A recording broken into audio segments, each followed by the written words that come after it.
तो आइए student start करते हैं अपनी आज की क्लास, जिसमें हम आगे बढ़ाएंगे मैथ्स का topic trigonometry. So students, trigonometry में आज की क्लास में हम करने वाले हैं सम स्पेसिफिक एंगल्स पे कुछ क्वेश्चंस। सो इस पार्ट को देखने से पहले आई होप आपने पिछला पार्ट देख लिया होगा, जिसमें मैंने आपको सम स्पेसिफिक एंगल्स के ऊपर एक चार्ट कराया था और उसको याद करने का तरीका भी बता दिया था। तो आज की क्लास में उसी चार्ट के ऊपर हम क्वेश्चन करने वाले हैं स्टूडेंट्स। सो आइए शुरू करते हैं और देखते हैं किस तरह के क्वेश्चंस एग्जाम में इस टॉपिक से रिलेटेड आ सकते हैं। सो स्टूडेंट्स, टॉपिक है trigonometric ratios, practice questions on some specific angles. So यहां पर आप देख सकते हैं एक छोटा सा चार्ट मैंने बनाया हुआ है। तो ये वही चार्ट है जो पिछली वीडियो में मैंने आपको अच्छे से समझा दिया था। हालांकि मैंने साइन कॉस टैन वगैरह नहीं लिखा है, क्योंकि वो तो हमको पता ही है कि स्टार्टिंग के तीन जो होते हैं वो साइन कॉस टैन होते हैं, और उसके उल्टा भी हमको पता है उसकी जो रिवर्स रेशियोज होती है वो कौन सी होती है। ठीक है, तो क्वेश्चन देखते हैं किस तरह से पूछे जाएंगे। Question number 1, evaluate. तो यहां पर आपको कुछ एंगल्स दे दिए हैं और नीचे ऑप्शंस हैं, तो आपको इसको पूरा सॉल्व करके आंसर बताना है। ठीक है, इजी क्वेश्चन ही होंगे अगर आपको ये चार्ट याद है तो। तो यहां देख सकते हैं लिखा है साइन 60 कॉस 30। ठीक है, हम वैल्यू पुट कर देते हैं। तो अगर मैं देखता हूं कि साइन वाली लाइन जो है वो पहली लाइन होती है साइन की, चलिए मैं लिख भी देता हूं। तो साइन 60 होता है √3/2। ठीक है, तो मैंने √3/2 यहां पे लिख दिया। उसके बाद इन दोनों के बीच में कोई साइन नहीं है, तो इसका मतलब मल्टीप्लाई होता है। कॉस 30, कॉस की लाइन ये होती है सेकेंड वाली, और कॉस 30 की वैल्यू भी √3/2 ही है। उसके बाद यहां पे प्लस का निशान लगाना है, और cos 60 मैं देख पा रहा हूं यहां पे है 1/2, और sin 30 भी 1/2 है। देखिए ये एक दूसरे के बिल्कुल रिवर्स होते हैं, तो इसी वजह से एक ही जैसी वैल्यू आ रही है यहां पे। ठीक है, अब इसको हम सॉल्व करते हैं। तो इसको सॉल्व करना बड़ा आसान है, पहले मल्टीप्लाई करेंगे उसके बाद ऐड पे आएंगे। तो आप देख सकते हैं √3 और √3 जब मल्टीप्लाई होगा तो ये तो 3 बन जाता है, और नीचे आ जाएगा 4, और ऊपर 1 और 1 मल्टीप्लाई होके तो 1 ही रहेगा और नीचे 4 रहेगा। सो जैसे कि मैंने पहले भी आपको ऐसे क्वेश्चन कराए हैं, 3/4 और 1/4 क्या होता है, 4/4 होता है। तो ये पूरा 1 हो गया कट के। ठीक है, तो हमारा आंसर जो है ऑप्शन नंबर बी आ गया। क्वेश्चन नंबर 2 देखेंगे। यहां पर cos 30 sin 60, अगेन cos 60 और sin 30। यहां पर cos और sin में ही वैल्यू दी हुई है, तो ये भी आसान क्वेश्चन ही है। कैसे करना है देखिए। cos 30 की वैल्यू यहां पर मैं देख सकता हूं √3/2। cos 30 की वैल्यू √3/2 हो गया, प्लस sin 60 की वैल्यू भी √3/2 होती है, तो यहां पर भी मैंने √3/2 कर दिया। उसके बाद मैं नीचे जो डिनोमिनेटर में उस पे जाता हूं, और यहां पर आप देख सकते हैं यहां पे लिखा हुआ है 1+। देखिए, इसको आसान तरीके से करने के लिए आप एक और काम कर सकते हैं। ठीक है, क्या काम कर सकते हैं, इसको आप डिवाइड का निशान लगाएं। ठीक है, पहले तो आप एक काम कीजिए, इसको ब्रैकेट में डालिए क्योंकि ये न्यूमरेटर है। उसके बाद डिवाइड का निशान लगाएं, और उसके बाद आप डिनोमिनेटर को यहां पर वैल्यूज पुट कर दें। ठीक है, तो ये 1 हो गया, 1 प्लस cos 60 क्या होता है, cos 60 होता है 1/2। उसके बाद sin 30 भी 1/2 होता है। ठीक है, आप आसान बनाने के लिए ऐसे लिख सकते हैं ताकि एक लाइन में आ जाएगा तो आपको अच्छा समझ आएगा। आगे बढ़ते हैं। अब देखिए इनको प्लस करना जरूरी है। प्लस कैसे करें, एलसीएम तो इनका 2 ही रहेगा क्योंकि दोनों के पास 2 है। √3 प्लस √3, तो देखो ऐसा प्लस हो रहा है, याद रखना मल्टीप्लाई नहीं हो रहा। तो √3 और √3 जब प्लस होता है तो क्या हो जाता है, 2√3 हो जाएगा यहां पे। इस तरह से प्लस बताया था मैंने आपको, याद करा देता हूं। दोनों लाइक नंबर है तो ये प्लस हो सकते हैं। ठीक है, प्लस और माइनस में हम लोग लाइक देखते थे, तो ये प्लस हो सकते हैं। और यहां पे 1 लिखा है, यहां पे भी 1 लिखा है, तो ये दोनों नंबर प्लस होके 2√3 हो जाएगा। इस तरह से इसको प्लस करते थे। उसके बाद डिवाइड का निशान लगाएंगे दोबारा से, और इन सबको एक साथ सॉल्व कर लेते हैं। देखो आधा प्लस आधा होता है 1, और प्लस 1 होता है 2। ठीक है, तो इसको तो बिना एलसीएम के आप कर लो, वैसे आप एलसीएम लेके भी कर सकते हो। तो यहां पे मैंने लिख दिया 2 सीधा। इतना क्लियर। मुझे इतना और पता है कि अगर 2 के नीचे कुछ नहीं लिखा तो यहां पे 1 मैं अपनी तरफ से लिख सकता हूं। सो इसको आगे सॉल्व करते हैं। अच्छा, यहां पे एक और चीज हो सकती है क्या, बिल्कुल हो सकती है। यहां पर मैं इसको और इसको काट भी सकता हूं, है ना। डिवाइड वाला रूल याद करो, बाहर वाले नंबर को बाहर वाले से काट सकते हैं। बचा क्या है स्टूडेंट्स, बचा हुआ है √3 डिवाइड को मल्टीप्लाई में चेंज करके जो पीछे वाला नंबर है उसको मैं पलट दूंगा तो मेरा आंसर आ चुका है √3/2। और नीचे देखो, नीचे एक नॉर्मल नंबर है, रूट वाला नंबर तो है नहीं, तो इसको रैशनलाइज भी नहीं करना आपको, ठीक है। ऐसा का ऐसा आपका आंसर आ गया है, जो कि ऑप्शन नंबर सी में आपको नजर आ रहा है।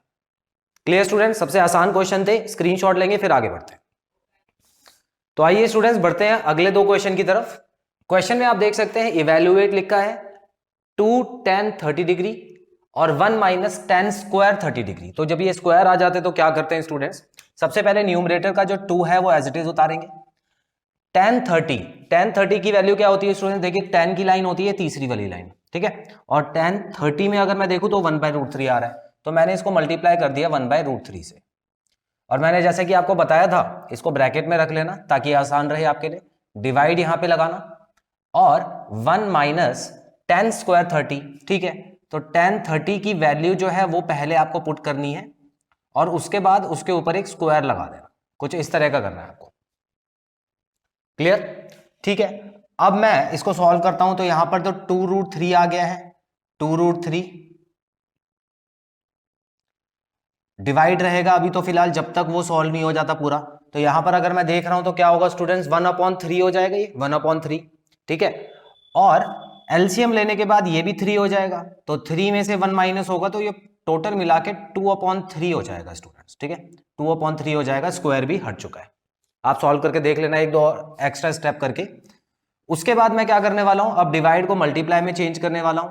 2/√3 मल्टीप्लाई बाय 3/2, क्या ये सही है? देख सकते हैं आप, मैंने यहां पे मल्टीप्लाई में चेंज किया इसको और पीछे वाले नंबर को पलट दिया, ठीक है। अब इसको मैं काट देता हूं, तो यहां पर मैं देख सकता हूं 3/√3 आ गया। अब जैसे कि मुझे पता है कि इसको √3 में छोड़ा नहीं जा सकता, ठीक है ना, ये रूल होता है। तो मैं क्या करूंगा, √3 को नीचे से हटाने के लिए मल्टीप्लाई बाय √3 और मल्टीप्लाई बाय √3 करूंगा। तो इसलिए ये कुछ इस तरह का नजर आएगा। अब 3√3 हो जाएगा, आपको पता है कैसे मल्टीप्लाई होता है, और नीचे वाला जो नंबर है वो 3 हो जाएगा। और ये 3 और 3 कट सकते हैं, तो आंसर जो अल्टीमेट आंसर आएगा वो आ गया √3। तो option number A correct answer है, ठीक है। चलिए नेक्स्ट क्वेश्चन देखिए, काफी भारी भरकम लग रहा है, इसमें बहुत सारे डिग्रीज आपको नजर आ रही है, कोई बात नहीं, करना तो पड़ेगा ही। तो यहां पे लिखा है कॉसेक क्यूब लगा हुआ है, क्यूब पे ध्यान दीजिएगा, ठीक है।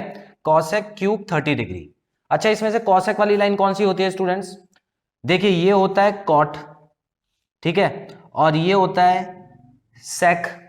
तो कॉसेक वाली जो लाइन होगी स्टूडेंट्स, ये वाली होगी जो कि साइन का उल्टा होता है, पता है आपको। तो कॉसेक 30 डिग्री में मुझे क्या नजर आ रहा है, 2 नजर आ रहा है, ठीक है। तो यहां पर सीधा आप 2 का क्यूब लिख देना इस तरह से, मल्टीप्लाई बाय कॉस 60। कॉस की लाइन तो मुझे पता है, कॉस 60 1/2 होता है, तो यहां पर मैंने 1/2 लिख दिया। मल्टीप्लाई बाय tan 45, सबसे आसान वैल्यू अभी याद कर लो, tan 45 हमेशा 1 होता है, ठीक है, इसको रट लेना। tan 45 क्या होता है, हमेशा 1 होता है। तो ये तो आपको याद करने की जरूरत है स्टार्टिंग में, लेकिन बाद में जब एक बार दोस्ती हो जाएगी tan से, तो आप बड़े आराम से इसको देख के 1 लगा सकते हो, ठीक है। तो 1 का क्यूब लगा दिया मैंने। मल्टीप्लाई बाय साइन स्क्वायर 90, ठीक है। साइन 90 की वैल्यू क्या दिख रही है, यहां पर भी 1 दिख रही है, चलो 1 का स्क्वायर लगा देते हैं, इसका मतलब सेक स्क्वायर 45। सेक वाली लाइन कौन सी होती है स्टूडेंट्स, ये वाली होती है सेक वाली लाइन, ठीक है ना, कॉस का उल्टा होता है सेक। तो सेक स्क्वायर 45 लिखा हुआ है, तो सेक 45 क्या होगा, यहां देखिए 45 √2 हो गया, ठीक है ना। तो मल्टीप्लाई बाय √2 का स्क्वायर लगा देना यहां पे। आखिरी में बचता है कॉट। कॉट की लाइन जो है वो लास्ट वाली लाइन है कॉट की, कॉट 30। तो मैं देख पा रहा हूं √3 है, तो सिर्फ और सिर्फ √3 लिखना है, क्योंकि उस पर कोई स्क्वायर वगैरह नहीं लगा हुआ। तो ये तो मैंने वैल्यूज पुट कर दी, अब इसका आंसर निकालते हैं। तो सबसे पहले स्टूडेंट्स जो ब्रैकेट है ना उसको मैं सॉल्व करने जा रहा हूं। तो आप देख सकते हैं यहां पर तो हो गया 8 multiply by 1/2 multiply by 1 multiply by 1, ये हो जाएगा 2 और मल्टीप्लाई बाय √3, ठीक है।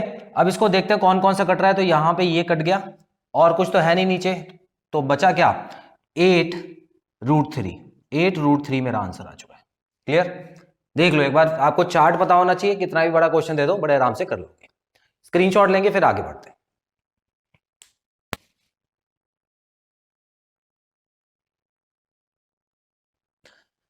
तो आइए स्टूडेंट्स क्वेश्चन नंबर 5 की तरफ बढ़ते हैं। लिखा है if x is equal to 30 degree, x की वैल्यू आपको 30 डिग्री दी हुई है, then evaluate under root 1 minus cos 2x upon 2। अच्छा यहां पे एक चीज समझ लेना स्टूडेंट्स, यहां पे cos 2x और cos स्क्वायर x इसमें फर्क होता है, ठीक है ना।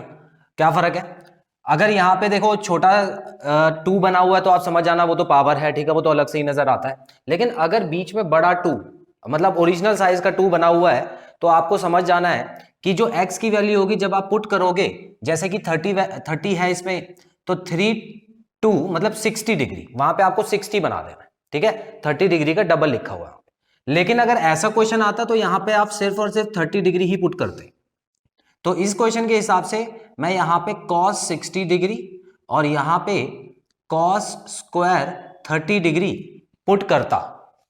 ये फर्क समझ लो बस, और कुछ नहीं है, ठीक है। अब इसको सॉल्व करने जा रहा हूं मैं। देखिए तो यहां पर अगर मैं देखूं 1 माइनस cos 2x की जगह मैं क्या पुट कर सकता हूं स्टूडेंट्स, cos 60 डिग्री अपॉन 2 लिखा हुआ है। अब इसको कैसे सॉल्व करें, वैल्यू पुट कर देते हैं। 1 माइनस कॉस 60 की क्या वैल्यू है स्टूडेंट्स, देखिए cos 60 1/2, ठीक है। तो 1/2 मैंने यहां पुट कर दिया अपॉन 2। पहले मैं न्यूमरेटर को सॉल्व करूंगा, डिनोमिनेटर पे बाद में आते हैं। तो ये देखिए 1, एक में से आधा माइनस हुआ, क्या बचा, आधा ही बचा, ठीक है। अब मैं डिनोमिनेटर पे भी आ ही जाता हूं, तो यहां पे हाफ बचा हुआ है और डिवाइडेड बाय 2, तो मैं इसको ऐसे लिख सकता हूं। अब इसको काट मत देना। क्यों नहीं काटना स्टूडेंट्स, देखिए क्योंकि अभी ये इसके नीचे 1 लगेगा और जब वो मल्टीप्लाई में चेंज होगा तो पूरा का पूरा नंबर रिपीट हो जाएगा, मतलब 1/2 बन जाएगा वो भी। तो अल्टीमेट आंसर क्या आ रहा है, अंडर रूट 1/4, अंडर रूट 1/4 आ रहा है, जो कि रूट से निकल भी सकता है, ठीक है। तो यहां पे हमारा आंसर क्या आ गया, 1/2। तो ऑप्शन नंबर बी जो है वो हमारा करेक्ट आंसर है। तो इस तरह से स्टूडेंट्स सम स्पेसिफिक एंगल्स के जो क्वेश्चन हैं वो आपको करने, और कुछ खास है नहीं, ठीक है। तो इसका स्क्रीनशॉट ले लीजिए, फिर एक क्वेश्चन होमवर्क के लिए दे देता हूं आपको।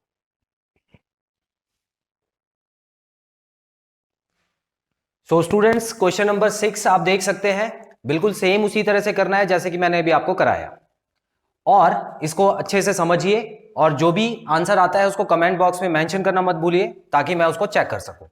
सो स्टूडेंट्स अगली क्लास में मिलते हैं बहुत जल्द, जिसमें मैं ट्रिग्नोमेट्रिक रेशियोज का एक नया टॉपिक लेके आऊंगा और उस पे हम कुछ क्वेश्चंस भी करेंगे। Till then students take very good care of yourselves, have a nice time, God bless you, bye bye.